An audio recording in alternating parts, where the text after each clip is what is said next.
ಯೇಸುವಿಗೆ ಸ್ತೋತ್ರ. ಇಂದು 28 ಜನವರಿ 2026.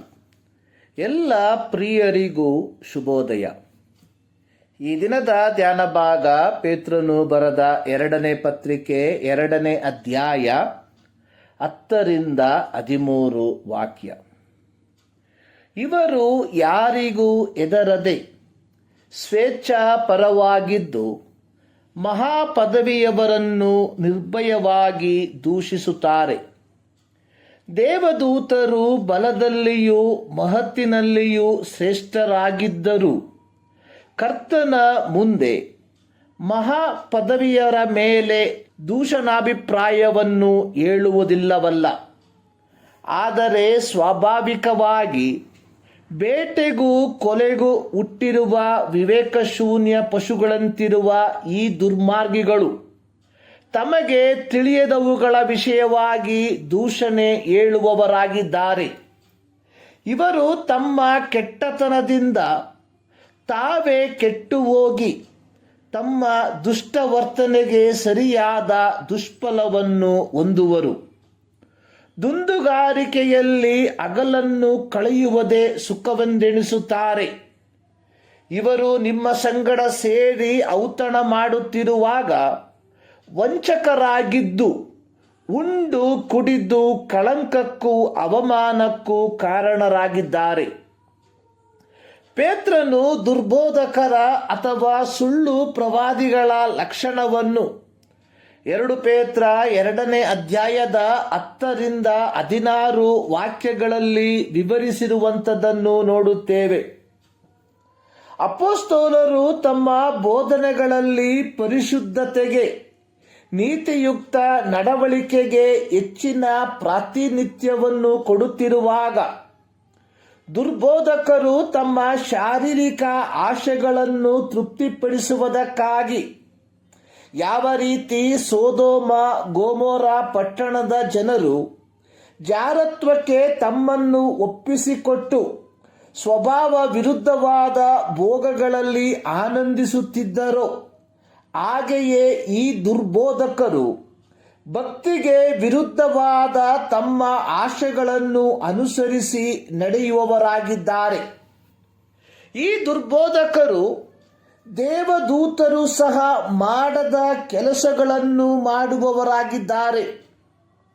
ಯೂದನ ಪತ್ರಿಕೆ 9ನೇ ವಾಕ್ಯದಲ್ಲಿ ಪ್ರಧಾನ ದೇವದೂತನಾದ ಮಿಕಾಯೇಲನು ಮೋಶೆಯ ಶವದ ವಿಷಯದಲ್ಲಿ ಸೈತಾನನೊಂದಿಗೆ ವ್ಯಾಜ್ಯವಾಡಿ ವಾಗ್ವಾದ ಮಾಡಿದಾಗ ಅವನು ಸೈತಾನನ ಮೇಲೆ ದೂಷಣಾಭಿಪ್ರಾಯವನ್ನು ಹೇಳುವುದಕ್ಕೆ ಧೈರ್ಯಗೊಳ್ಳದೆ ಕರ್ತನು ನಿನ್ನನ್ನು ಖಂಡಿಸಲಿ ಎಂದನು.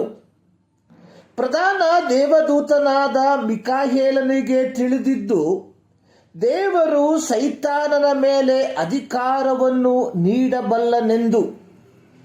ಆದರೆ ದೇವರಿಗಿಂತಲೂ ಮಿಗಿಲಾಗಿ ತಾನು ಪ್ರವರ್ತಿಸಬಾರದೆಂದು ಅವನು ಅರ್ಥ ಮಾಡಿಕೊಂಡಿದ್ದನು. ಯೂದನ ಪತ್ರಿಕೆ 8ನೇ ವಾಕ್ಯದಲ್ಲಿ ಯೂದನು ಸಹ ದುರ್ಬೋಧಕರ ಕುರಿತಾಗಿ ಹೇಳಿರುವಂಥದ್ದು, ಇವರು ಎಲ್ಲರನ್ನೂ ದೂಷಿಸುತ್ತಾರೆ.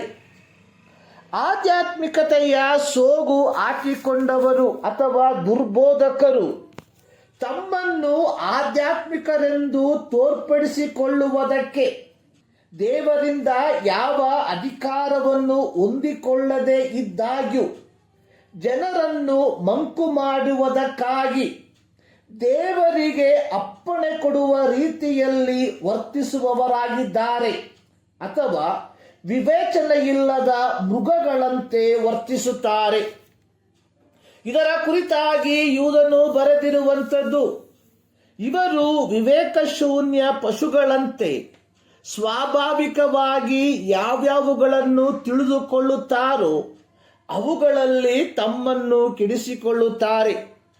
ಇಂಥವರಿಗೆ, ಅಂದರೆ ಯಾರು ತಪ್ಪಾದ ಬೋಧನೆಯಲ್ಲಿ ತಮ್ಮನ್ನು ತೊಡಗಿಸಿಕೊಂಡಿರುತ್ತಾರೋ ಅಂಥವರು ತಮ್ಮ ದುಷ್ಟ ವರ್ತನೆಗೆ ಸರಿಯಾದ ನ್ಯಾಯ ತೀರ್ಪನ್ನು ದೇವರಿಂದ ಹೊಂದಿಕೊಳ್ಳುವವರಾಗಿದ್ದಾರೆ. ಗಲಾತ್ಯ ಪತ್ರಿಕೆ 6ನೇ ಅಧ್ಯಾಯದ 8ನೇ ವಾಕ್ಯದಲ್ಲಿ ಪೌಲನು ಬರೆದಿರುವಂಥದ್ದು, ತನ್ನ ಶರೀರ ಭಾವವನ್ನು ಕುರಿತು ಬಿತ್ತುವವನು ಆ ಭಾವದಿಂದ ನಾಶನವನ್ನು ಕೊಯ್ಯುವನು. ದುರ್ಬೋಧಕರ ಕುರಿತಾಗಿ ಪೇತ್ರನು ಹೇಳುವಂತಹ ಇನ್ನೊಂದು ಗುಣಲಕ್ಷಣ ಅನ್ನುವಂಥದ್ದು, ಅವರು ಮೋಸಗಾರರು ಅಥವಾ ವಂಚಕರು ಎಂಬುದಾಗಿ. ಈ ದುರ್ಬೋಧಕರು ತಮ್ಮ ಅಶ್ಲೀಲತೆಯನ್ನು ಸಭೆಯೊಳಗೆ ತಂದು, ಇಲ್ಲಿ ಪೇತ್ರನು ಹೇಳಿರುವಂಥದ್ದು, ನಿಮ್ಮ ಸಂಗಡ ಸೇರಿ ಔತಣದಲ್ಲಿ ಅಥವಾ ಪ್ರೇಮ ಭೋಜನದಲ್ಲಿ ಭಾಗಿಯಾಗಿ ನಿಮ್ಮೊಂದಿಗೆ ಗುರುತಿಸಿಕೊಂಡು ತದನಂತರ ತಮ್ಮ ಅಶ್ಲೀಲತೆಯನ್ನು ಸಭೆಯೊಳಗೆ ತರುವಂತವರಾಗಿದ್ದಾರೆ. ಪ್ರಿಯರೇ, ಆದಿಮ ಸಭೆಯಲ್ಲಿ ಇದ್ದದ್ದಕ್ಕಿಂತ ಸಾವಿರಾರು ಪಟ್ಟು ಹೆಚ್ಚು ದುರ್ಬೋಧನೆಗಳು ನಮ್ಮ ಸಮಾಜದಲ್ಲಿ ತಾಂಡವವಾಡುತ್ತಿರುವಂಥದ್ದನ್ನು ನಾವು ಕಾಣುತ್ತೇವೆ. ಹೀಗಿರಲಾಗಿ ಪ್ರತಿ ಕ್ರೈಸ್ತನ ಜವಾಬ್ದಾರಿ ಎನ್ನುವಂಥದ್ದು ಇಂತಹ ದುರ್ಬೋಧನೆಯ ಸುಳಿಯಲ್ಲಿ ಸಿಕ್ಕಿ ಹಾಕಿಕೊಳ್ಳದೆ ಕೃಪೆಯಿಂದ ರಕ್ಷಣೆಯನ್ನು ಹೊಂದಿಕೊಂಡಿರುವ ನಾವುಗಳು ಪವಿತ್ರತೆಯ ಜೀವಿತವನ್ನು ಜೀವಿಸುವುದರ ಮೂಲಕ ಹೊಂದಿಕೊಂಡ ರಕ್ಷಣೆಯನ್ನು ಕಾಪಾಡಿಕೊಳ್ಳುವಂಥದ್ದು.